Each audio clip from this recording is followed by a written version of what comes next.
Mi familia siempre se burlaba de mí diciendo que en Estados Unidos el dinero crecía en los árboles. Así que dejé de mandarles dinero durante un mes sin avisarles para que descubrieran cuánto valía mi trabajo. Nunca se me va a olvidar la primera vez que escuché esa maldita frase salir de la boca de mi madre, pues que, allá en Estados Unidos el dinero crece en los árboles o qué, mijo.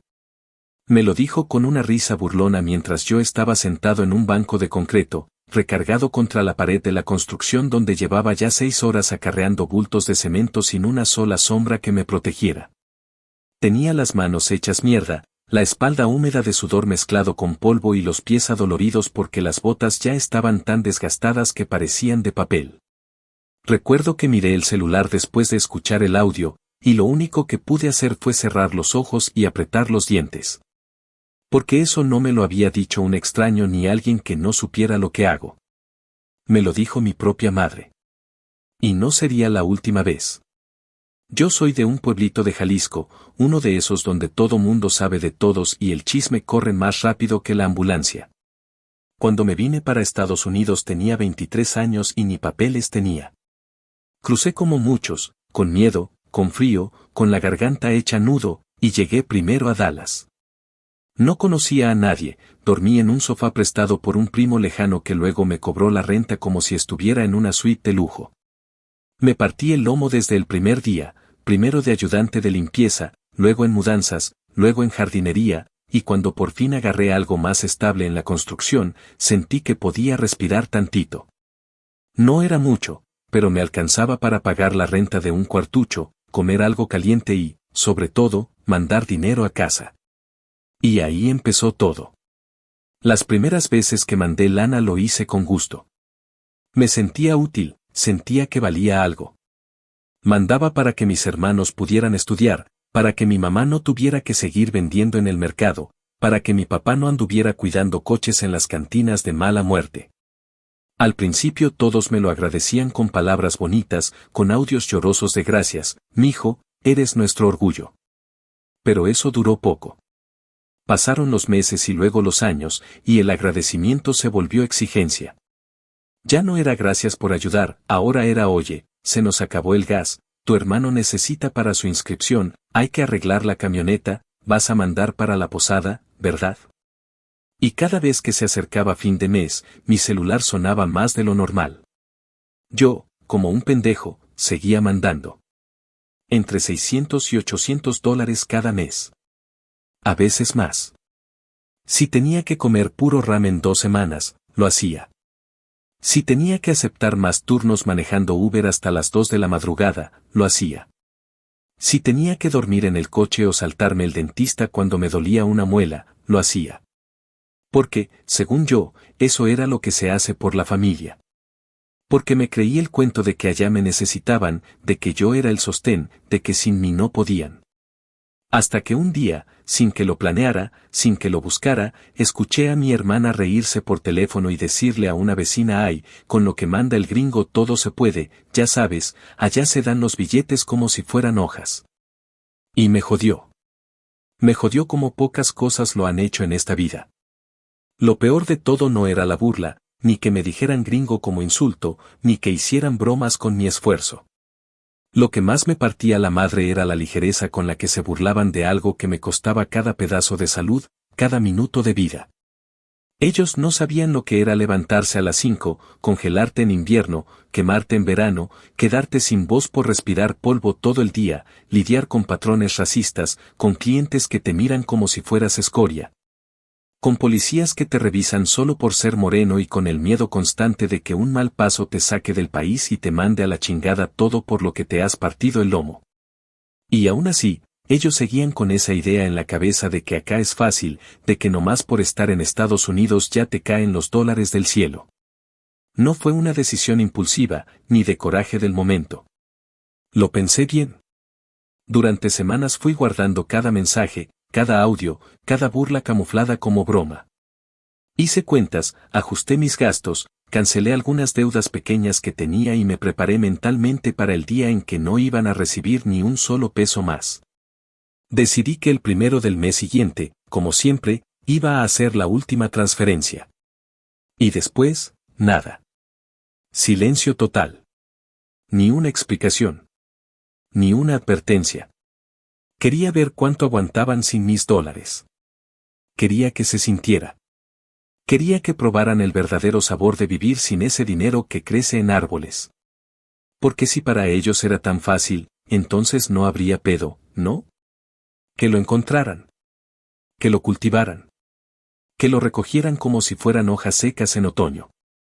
Y así empezó mi venganza. No fue con gritos, ni con insultos, ni con reclamos. Fue con algo mucho más jodido para ellos, el vacío. El hueco de lo que siempre tuvieron y nunca valoraron. Quería que les doliera, no en el orgullo, sino en la panza, en la factura, en la desesperación de no saber cómo chingados iban a salir adelante sin la ramita mágica de dólares que creían tener sembrada en el norte. Y yo, desde acá, iba a verlos desde la distancia, sin mover un dedo, mientras el mundo que ellos creían tan estable se les empezaba a desmoronar. No por crueldad. No por gusto. Sino porque a veces, la única forma de enseñar cuánto vale algo, es quitándolo de golpe. Y eso fue exactamente lo que hice. Actualización 1. Había pasado apenas una semana desde que tomé la decisión de cortar por completo las transferencias y, para serte sincero, lo único que sentía al principio era una mezcla entre ansiedad y expectativa. No porque me sintiera culpable, no, eso no. Sino porque sabía perfectamente que el silencio iba a durar poco. Mi familia llevaba años acostumbrada a que cada mes, sin falta, el dinero cayera como si fuera el aguinaldo de una empresa generosa. Les daba igual si yo tenía o no tenía, si estaba enfermo, si se me había reventado una llanta o si ese mes me había tocado pagar impuestos, seguros o hasta multas por estacionamiento. Para ellos, mi esfuerzo ya se había vuelto una especie de obligación automática que no necesitaba ni gratitud ni reconocimiento. Y por eso, ese primer domingo sin depósito, supe que la bomba estaba a punto de explotar. Y no me equivoqué. Era martes, 3 días después del día acostumbrado en que solía mandar el dinero, cuando mi celular empezó a sonar como si alguien se hubiera muerto.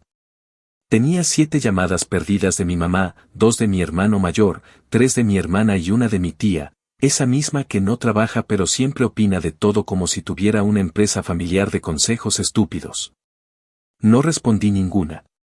Me limité a ver cómo los mensajes iban llegando uno tras otro, como una lluvia de exigencias envueltas en tonos de preocupación fingida. El primero fue de mi mamá. Decía que le había llegado el recibo de la luz más caro de lo normal y que ahora sí estábamos batallando feo porque no hay de dónde sacar. Me contaba que el refri apenas estaba enfriando y que no podían perder la comida porque ahorita todo está carísimo y sin el dinero que tú mandas, pues nomás no se puede. Después vino el mensaje de mi hermano mayor, ese que lleva años sin agarrar un trabajo formal porque según él está emprendiendo un negocio que nunca despega y que cada vez que le preguntan a qué se dedica, dice que es freelance. Me escribió que su carro se había descompuesto, que no tenía cómo ir a una entrevista y que si podía ayudarle con algo aunque fuera poquito, moverme. Curioso que me escribiera a mí, el mismo cabrón que me dijo una vez que vivir en Estados Unidos era hacer trampa porque allá todos ganan en dólares sin chingarle tanto. A él lo dejé en visto sin ningún tipo de remordimiento. Porque si en algún momento le tuve paciencia, se la acabó con cada frase idiota que me soltó en cada Navidad, cuando le gustaba contar cómo el dinero del norte salvaba la cena. El mensaje que más me cagó la madre fue el de mi hermana. Esa sí se pasó de lanza. Me escribió un texto larguísimo, con faltas de ortografía hasta en su nombre, explicándome que la niña, mi sobrina, tenía un festival en la escuela y necesitaban dinero para el disfraz, para la cuota, para la comida y para la rifa. Y remataba con algo que me caló por hipócrita: yo sé que tú siempre has estado para nosotros, hermanito, por eso confiamos en que no nos vas a fallar. ¿No les voy a fallar? Después de años de burlas, de minimizar lo que hago, de hablar como si mi vida acá fuera un puto paseo por el parque. Ahora sí me necesitaban. Ahora sí querían que el gringuito mandara la lana. Y no porque me quisieran, sino porque no sabían cómo resolver su propia vida sin que yo fuera el pilar. Esa noche no hice nada.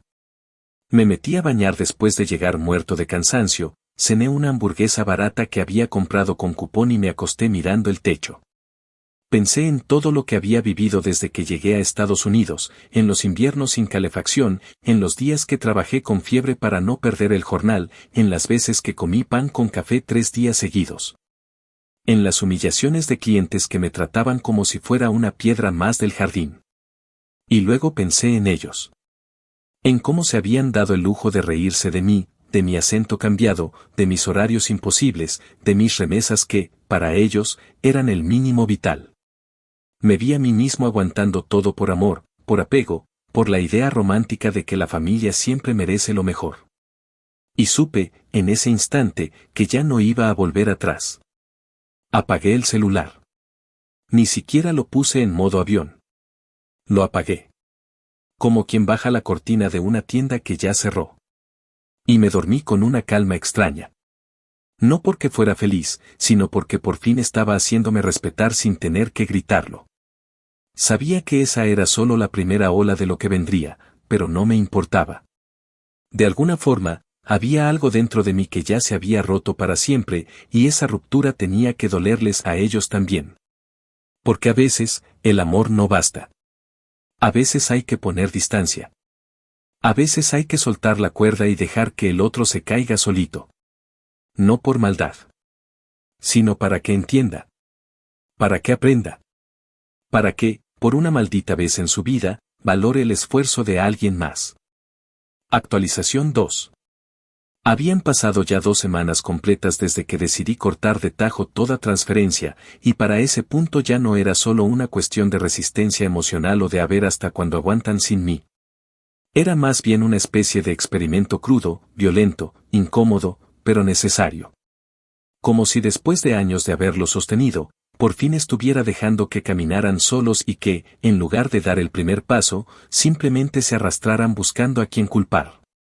Lo que yo no me esperaba era la velocidad con la que pasaron de la incomodidad a la agresión disfrazada de preocupación. Porque si la primera semana me escribieron como quien toca la puerta con los nudillos, esta segunda ya estaban tocando a patadas. El domingo por la tarde, mientras yo estaba en el estacionamiento de Home Depot esperando a que un cliente que había pedido servicio de montaje llegara con las piezas que supuestamente ya tenía listas. Y que por supuesto no tenía, porque a la gente le encanta hacernos perder el tiempo a los que trabajamos con las manos, recibí una nota de voz de mi papá. Mi papá. Ese hombre que no me llamó ni cuando me operaron del apéndice, ni cuando crucé la frontera, ni cuando me despidieron hace años en plena pandemia y pasé semanas sin comer caliente. Lo escuché con los audífonos puestos, mientras tenía el sol de frente y el estómago vacío, porque no había comido nada desde el desayuno. Su voz sonaba seca, forzada, pero aún con ese tonito de superioridad que siempre ha tenido, como si, a pesar de todo, él estuviera por encima de cualquier reproche. Decía que le preocupaba que ya no me acordara de mis raíces, que a veces el dinero cambiaba a las personas y que entendía que yo estaba ocupado, pero que ellos no tenían por qué pagar las consecuencias de mis decisiones. Luego, como quien tira la piedra y esconde la mano, soltó una frase que me dejó congelado: recuerda que nosotros no te obligamos a irte, tú te fuiste solito. Si allá está tan cabrón, pues nadie te amarró para cruzar. Me tomó todo el control del mundo no mandarlo directo a la chingada. Me quedé parado ahí, tragándome ese veneno como si fuera agua, sabiendo que contestar solo iba a alimentar la misma narrativa de siempre, que el hijo rebelde se volvió gringo, que se cree mucho, que ya no tiene humildad. Porque ese es el truco. Te hacen creer que tú debes eternamente solo por el hecho de haber nacido en esa casa. Como si tu esfuerzo, tus logros y tu dinero no fueran tuyos, sino propiedad familiar. Un castigo eterno por haber escapado de esa pobreza compartida que ellos se empeñan en romantizar. Como si trabajar como burro en otro país no valiera lo mismo que partirte el lomo ahí, en el rancho. Aunque allá ni se partan nada porque la mitad no se mueve si no es para pistear o para inventar algún pretexto para no ir a trabajar. A la noche, después de lidiar con 2 cancelaciones seguidas en Uber, me senté en el asiento del carro con la espalda tiesa y la cabeza zumbando. Revisé el grupo familiar de WhatsApp, ese mismo que había silenciado desde que corté el grifo, y me encontré con un desfile de indirectas disfrazadas de bromas. Una tía escribió que parece que el árbol de dólares se secó. Mi hermana contestó con risitas digitales, y otro primo añadió que a lo mejor el gringo ya se casó con una gringa y se olvidó de su sangre. No respondí. Ni siquiera me molesté en abrir las imágenes que habían adjuntado. Cerré el grupo y, por primera vez en mucho tiempo, desactivé las notificaciones por completo. Fue liberador. Como arrancarte una espina clavada desde hace años. Como apagar un canal de ruido que solo te insulta mientras tú lo sigues financiando. Pero la parte más jodida vino el miércoles. En plena hora de comida, mientras me estaba comiendo una torta que me había preparado esa mañana para ahorrarme $5, me llegó un mensaje privado de mi hermana menor. Esta vez no era sobre la escuela ni sobre la niña. Esta vez era un ataque directo. Me dijo, con todo el cinismo del mundo, que ya se habían dado cuenta de que lo estaba haciendo a propósito. Que si era una lección o que si ahora me sentía superior, que si ya no me consideraba parte de la familia. Dijo que había gente allá en el pueblo que si se rompía la madre sin andar llorando, que a lo mejor yo creía que me estaban rogando, pero que al final la familia no necesita a un creído para salir adelante. Y lo remató con un: si vas a cortar la ayuda, ten los huevos de decirlo y no andes actuando como víctima. Esa frase me encendió. Pero no como para explotar, sino como para reafirmar que había tomado la mejor decisión de mi vida. Porque si después de tantos años de partirme el alma, lo único que recibía era desprecio, sarcasmo y acusaciones, entonces ¿qué chingados hacía yo siendo el burro de carga de todos? No respondí. Porque entendí que a esa gente no se le explica nada. No porque no lo entiendan, sino porque no quieren entenderlo. Porque admitirlo sería reconocer que todo este tiempo han vivido cómodamente gracias al trabajo que ellos mismos desprecian. Me terminé la torta despacio, mientras miraba a los demás obreros comiendo entre risas y bromas sobre fútbol. Uno de ellos, salvadoreño, me preguntó si estaba todo bien. Le dije que sí, que solo me estaba tragando el coraje. Se rió y me dijo: a veces uno tiene que cerrar la llave para que aprendan a buscar su propio pozo. Y no supe si lo decía por experiencia propia, pero me cayó como un balde de agua fría. Porque sí. Eso era exactamente lo que estaba haciendo. Cerrando la maldita llave. Dejando que se le secara la comodidad. Que se enfrentaran a la vida real sin mi espalda como colchón. Porque si ellos no valoraban mi esfuerzo, yo tampoco iba a regalarles ni un puto centavo más de mi paz. Actualización 3. Para cuando entró la tercera semana sin depósitos, el silencio en casa ya no era solo molesto, era ensordecedor. Pero no por falta de ruido, sino por el tipo de ruido. Ese que no se escucha con los oídos, pero te carcome por dentro. Ya no eran solo los mensajes pasivo-agresivos ni los audios de voz disfrazados de preocupación. No. Lo que ahora se respiraba en cada llamada perdida, en cada comentario sarcástico en redes, en cada indirecta lanzada con veneno desde los chats grupales, era miedo. Miedo disfrazado de dignidad, de arrogancia, de falsa superioridad. El tipo de miedo que uno tiene cuando empieza a entender, por fin, que el que sostenía todo eso que creían eterno, ya no está interesado en seguir siendo el idiota útil de la familia. Y el primero en desmoronarse, paradójicamente, fue mi hermano menor. Ese que se cree un influencer local porque tiene 1000 seguidores en Instagram y publica frases pendejas con fondo de desierto como si fuera un sabio del marketing. Me escribió un martes por la tarde, justo cuando estaba por salir de la obra después de una jornada que me dejó la espalda molida y las manos llenas de calorías. El mensaje venía acompañado de una foto de su moto descompuesta. Según él, se le había fundido no sé qué cosa del motor, que necesitaba dinero para arreglarla porque sin transporte no podía moverse. Y que con eso le estaba quedando mal a una señora que le había encargado entregas de cosméticos. Tuve que leerlo 2 veces para asegurarme de que no se trataba de un mal chiste. ¿Entregas de cosméticos? ¿Ese mismo cabrón que me dijo que trabajar en construcción era rebajarse? ¿Ese que presumía que no necesitaba jefe porque él era su propio negocio? Me quedé viendo el mensaje por unos segundos con una mezcla de rabia y asco. No porque me estuviera pidiendo ayuda, sino porque lo hacía con ese tono de me lo merezco. Como si mi esfuerzo, mi tiempo y mi salario fueran una especie de recurso natural al que todos podían tener acceso sin pedirlo, sin agradecerlo, sin valorarlo. No le respondí. Lo dejé ahí, en visto, igual que a todos. Porque a esa altura ya no tenía intención alguna de salvar a nadie de sus propias miserias. Cada uno de ellos había tenido años para construir algo con lo que yo enviaba. Y no solo no lo hicieron, sino que se encargaron de despreciarlo con palabras, con actitudes, con esa maldita frase repetida como mantra: allá en Estados Unidos todo es fácil. Esa semana, como para añadirle leña al fuego, mi mamá mandó otro mensaje. Esta vez el tono había cambiado. Ya no era el chantaje emocional de las semanas anteriores. Esta vez era tristeza, pero no una que se sintiera genuina. Era esa tristeza que usan las madres cuando se saben derrotadas, cuando ya no tienen argumentos pero siguen intentando manipular con el llanto.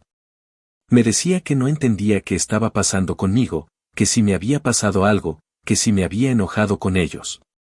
Pero todo en su mensaje estaba cargado de esa necesidad de volver a tenerme como antes, sumiso, disponible, pendiente. Lo peor fue cómo cerró el mensaje: si vas a dejarnos, al menos ten el corazón de decírnoslo.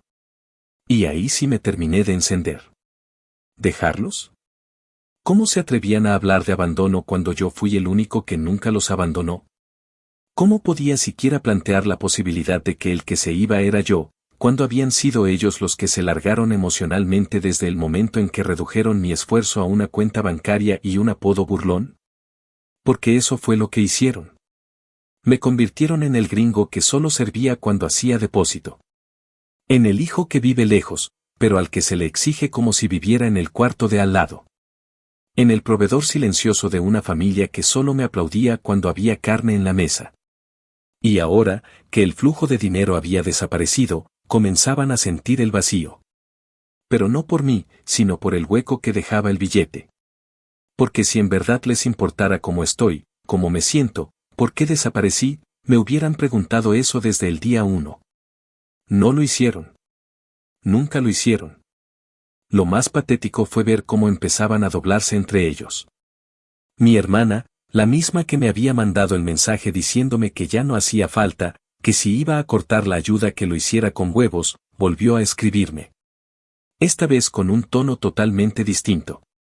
Me decía que estaba confundida, que tal vez se había pasado de lanza, que extrañaba cómo éramos antes. Que la niña preguntaba por su tío favorito y que no sabía qué responderle. Me hablaba de la familia como si eso bastara para que yo corriera a perdonarlos y reactivara las remesas. Como si decir familia fuera una llave mágica que abría cualquier puerta que ellos mismos se habían encargado de cerrar a patadas. Pero ya no. Ya no me dejaba tocar por eso. Porque entendí que cuando te ven como un billete con patas, el amor es condicionado. Y cuando el billete se va, el afecto también se esfuma. Ahora que no mandaba dinero, yo ya no era el héroe. Ya no era el hijo bueno. Ya no era el orgullo. Era el pinche desagradecido que se fue a hacer la de gringo y se olvidó de los suyos. Lo peor es que parte de mí, la parte vieja, la parte rota, todavía quería contestar. Decirles que no los odio. Que no estoy desaparecido. Que no me pasó nada. Que simplemente me cansé. Me harté de ser el único que se sacrificaba. Que se quedaba sin dormir.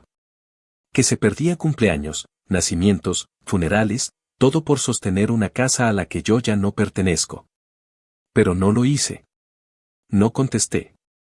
Porque entendí algo que me costó años aprender: el silencio duele más que cualquier palabra. El silencio te obliga a verte al espejo sin excusas. Y si mi familia quería seguir burlándose del dinero que supuestamente crece en árboles, entonces que salieran a sembrar su propio bosque. Porque este árbol ya no da frutos para quien solo sabe escupirle encima. Actualización 4. Cuando la cuarta semana llegó, el ambiente ya no era el mismo. Ni allá ni acá. Allá, en el pueblo, el silencio forzado se había convertido en un desmadre de desesperación apenas disimulado. Acá, donde yo vivía y trabajaba como mula día y noche, se respiraba una calma que no sentía desde que crucé esa maldita frontera. Una calma rara, espesa, incómoda, pero profundamente liberadora. Porque por primera vez en años, mi dinero me pertenecía solo a mí. No estaba destinado a cruzar de inmediato a otra cuenta. No estaba etiquetado por otros. Nadie me lo arrebataba con suposiciones ni con chantajes emocionales. Era mío, ganado con el lomo partido, las rodillas tronadas y la garganta seca después de tanto aguantar órdenes gritadas en inglés a medias y amenazas veladas con sonrisas hipócritas. Y sin embargo, incluso con todo ese alivio, había algo que me revolvía el estómago, sabía que en cualquier momento, esa familia mía que tanto había exigido, iba a intentar una última jugada. El todo o nada. Y no se hicieron esperar. Fue el sábado, justo al mediodía, cuando me llegó una videollamada grupal. El tipo de llamada que jamás hacían. Cuando la vi entrar, me quedé mirándola unos segundos con una mezcla de incredulidad y fastidio. Me encontraba en mi cuarto, recién bañado, a punto de comer tranquilo por primera vez en semanas, con una pizza fría que había comprado la noche anterior. Y ahí estaba, el icono del teléfono sonando, parpadeando como si se tratara de una alarma de incendio. Lo dudé, pero la curiosidad me ganó. Contesté. Y ahí estaban. Todos. Mi mamá en primer plano, con el cabello suelto, los ojos rojos y la cara apagada. A su lado, mi papá, con el ceño fruncido y la postura del que no sabe si tragar orgullo o escupir resentimiento. Más atrás, mis dos hermanos, callados, serios, como si de pronto se hubieran acordado de cómo era ser humildes. Y mi hermana, sosteniendo el celular, con la boca apretada como si se estuviera aguantando las lágrimas. El fondo era el mismo de siempre, la sala de la casa, paredes de ladrillo pintadas de blanco, una repisa con figuritas religiosas y la televisión apagada, esa misma tele que compraron con mi dinero hacía no mucho. Todo en esa imagen me resultaba familiar, pero había algo nuevo. Algo que no estaba antes. La ausencia de burla. La falta de esa maldita condescendencia disfrazada de broma. Esa vez, por fin, se habían quedado sin nada que reír. Mi mamá habló primero. Dijo que me extrañaban. Que estaban preocupados. Que no sabían qué pasaba, pero que las cosas se habían puesto muy difíciles. Que desde que no llegaba el dinero, todo se había descompuesto. Que el refri ya no funcionaba como antes, que la comida alcanzaba menos, que la despensa estaba vacía. Dijo que habían tenido que vender la pantalla para pagar la luz y que habían empeñado la estufa porque no tenían para cubrir la renta del local donde vendía. Y entonces, me soltó una frase que me caló. Pero no por dolor, sino por la brutalidad de la ironía. Ahora sí sentimos que se nos secó el árbol, dijo. Como si estuviera hablando de otra persona. Como si nunca hubiera sido su voz la que repitió hasta el cansancio que en Estados Unidos todo es fácil. Como si recién ahora entendiera el peso de sus propias palabras. Luego mi papá tomó la palabra. El hombre que durante años me trató como si ser hombre significara tragar sin hablar, como si trabajar fuera una obligación silenciosa que no merecía ni gracias. Esta vez, su voz era baja. Dijo que no entendía por qué los había dejado así, sin una palabra, sin un aviso. Que si me habían hecho algo, que si me había sentido herido, que no era su intención. Y aunque sus palabras parecían casi sinceras, todavía se sentía la resistencia en su cara, como si pedir disculpas lo estuviera rompiendo por dentro. Porque a él, a ese hombre hecho a la antigua, lo único que lo desmoronaba era ver a su mujer llorar y su casa hecha un caos. Solo entonces entendía que lo que yo hacía valía. Pero ya era tarde. Y fue ahí, con esa imagen frente a mí, con ese silencio que ni el internet podía cortar, que decidí hablar. Por primera vez en semanas, abrí la boca y solté todo. No grité. No lloré. No me quebré. Pero cada palabra salió con una frialdad que no necesitaba volumen para retumbar. Les dije que no me había pasado nada. Que estaba vivo, trabajando como siempre. Que simplemente me cansé. Que había mandado dinero durante casi una década sin pedir nada a cambio, ni un gracias, ni una videollamada por cumpleaños, ni una maldita pregunta sobre cómo estaba. Les recordé cómo se burlaban de mí, cómo hacían chistes sobre los dólares, cómo hablaban de mí como si fuera un cajero automático con patas. Les conté, con detalles, las veces que me quedé sin comer para mandarles más. Las veces que dormí en el coche para ahorrar.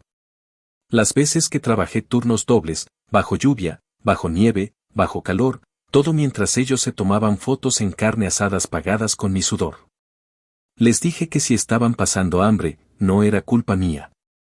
Era su responsabilidad. Porque nunca pensaron en qué pasaría si un día yo me cansaba. Nunca pensaron en sembrar su propio árbol. Solo se colgaron del mío. Les dije que si querían que las cosas cambiaran, las reglas iban a cambiar primero. Que si querían ayuda, entonces había condiciones. Que se acababan los lujos, se acababan las compras innecesarias, se acababa el que yo fuera el que rescataba a todos. Que cada quien tenía que trabajar, moverse, dejar de sentarse a esperar que el gringo resolviera. Que si querían seguir contando conmigo, primero tenían que dejar de tratarme como si no valiera más que un billete. Y que si no les parecía, entonces que buscaran otro pendejo al que ordeñar. Porque ya se había cansado. Colgué. No esperé respuesta. No quería escuchar más excusas, más llanto, más palabras vacías. Me quedé mirando la pantalla apagada del celular mientras el eco de lo que acababa de decir me recorría por dentro como un terremoto. Y por primera vez en mucho tiempo, me sentí firme. Completo. Sano. No porque me dejara de doler, sino porque por fin había entendido que mi valor no dependía de que ellos lo reconocieran. Había valido todo este tiempo. Solo que ahora, por fin, lo estaba exigiendo. Actualización final. Pasaron 3 meses desde aquella videollamada en la que, por primera vez, les dejé claro que no pensaba seguir siendo el pendejo de siempre. Y aunque al principio pensé que todo se iba a ir al carajo, lo cierto es que fue justo lo contrario. La vida, allá y acá, comenzó a cambiar. No de golpe, no con fanfarrias ni milagros, pero sí de una forma que, poco a poco, fue acomodando las piezas que llevaban años fuera de lugar. En mi caso, el cambio fue más interno. Más cabrón. Porque después de años cargando culpas que ni me pertenecían, pude respirar sin que me pesara la espalda. Me volví más selectivo con lo que daba, más consciente de mi valor, más firme con mis decisiones. Y en el caso de ellos, bueno, tuvieron que tragarse lo que tanto escupieron. Hoy es 1 de julio. Un día cualquiera para la mayoría, pero para mí es el primer mes completo en años en el que terminé con dinero ahorrado, con comida en el refri que no es pura sopa instantánea y, lo más importante, con la cabeza tranquila. Sin estar revisando el celular cada media hora por si alguien del rancho necesitaba algo, sin estar inventando excusas para justificar por qué ese mes no podía mandar tanto. Esta vez no hubo remordimiento. No hubo sacrificio innecesario. Solo hubo claridad. Y con esa claridad, tomé la decisión que desde hace tiempo había querido tomar pero que nunca me permití por el miedo al que van a decir, deposité solo $100. Ni uno más. 100. Exactamente lo que costaba la mensualidad de la escuela de mi sobrina. Y acompañé la transferencia con un mensaje que me salió directo del alma, para la colegiatura de la niña. Lo demás, que lo cubra quien come de esa mesa. No tardaron ni media hora en responder. Pero esta vez, no hubo reclamos. No hubo sarcasmo. No hubo exigencias. Mi mamá me escribió diciendo gracias, nada más. Y luego agregó algo que me dejó en silencio por varios minutos: empecé a vender tamales, mijo. No nos ha faltado comida. En esa frase, simple y directa, sentí todo lo que no me habían dicho en años. No fue un reconocimiento, no fue un pedido de perdón, pero sí fue una forma de aceptar, sin adornos, que por fin se estaban haciendo cargo de su parte. Me dijo también que mi papá había agarrado un turno de velador en una bodega de frutas, que mi hermana se había metido a dar clases de regularización en casa y que mis hermanos por fin, por primera vez en años, se habían puesto a trabajar en serio. Uno en una fábrica de empaques, el otro haciendo entregas en una moto que consiguió con un préstamo del mismo lugar donde antes empeñaron la estufa. Y aunque parte de mí se alegró, otra parte no pudo evitar sentir ese toque de tristeza amarga. Porque la verdad es que todo esto lo pudieron haber hecho desde antes. Desde el primer año que empecé a mandarles dinero. Desde el primer mes que vieron que sí podía sostenerlos. Desde el primer insulto disfrazado de broma. Pero eligieron no hacerlo. Eligieron depender. Eligieron exprimir. Eligieron burlarse. Y solo cuando la cuerda se les acabó, cuando el agua dejó de salir del pozo, cuando se quedaron viendo las paredes pelonas de la despensa, recién ahí recordaron que la dignidad también alimenta. Que el trabajo propio no es una vergüenza, sino una salida. Que quien se acostumbra a vivir de alguien más, termina pudriéndose sin saberlo. Desde acá, desde esta ciudad donde aún me levanto a las 5 de la mañana, donde aún peleo cada centavo, donde aún me muerdo el coraje cada vez que veo cómo nos miran por ser latinos. Solo puedo decir que me siento distinto. No mejor, no superior. Distinto. Ya no cargo con la culpa de no poder salvarlos. Ya no siento que tengo que llenarles la nevera para que me quieran. Ya no vivo pendiente de si me agradecen o no. Lo que sí sé es que me gané el derecho a disfrutar lo que tengo. Que me gané, con cada gota de sudor, el privilegio de decir que no, y eso, después de tantos años de vivir con el sí atragantado, sabe a gloria. No planeo dejar de ayudar. No soy de piedra. Pero de ahora en adelante, cada dólar que salga de mi cuenta llevará una condición: respeto. Y no me refiero a reverencias ni a agradecimientos teatrales. Me refiero a que se acabaron las burlas, las frases hirientes, los comentarios de allá es fácil, las expectativas absurdas, la ingratitud disfrazada de confianza. Si quieren algo mío, van a tener que demostrar que se lo merecen. Y si no, pues que hagan lo que todos hacemos acá, chingarse y seguir adelante. Como lo hice yo. Como lo hacen millones que, como yo, se fueron con una maleta rota y una promesa que nadie cumplió más que ellos mismos. Me gustaría decir que con esto cerré un ciclo. Que todo quedó atrás. Pero no. Esto no se cierra. Solo cambia. Ahora ellos saben lo que yo valgo. Ahora lo respetan. Aunque sea a la fuerza. Aunque sea con el estómago vacío. Y si algún día se les ocurre volver a decir que en Estados Unidos el dinero crece en árboles, yo no voy a discutir. Me voy a reír. Me voy a reír tan cabrón que se les van a secar las raíces. Porque si algo aprendí, es que esos árboles sí existen, pero crecen con sangre, con hueso y con orgullo. Y ahora, por fin, ese árbol solo da sombra al que no escupe en su tronco.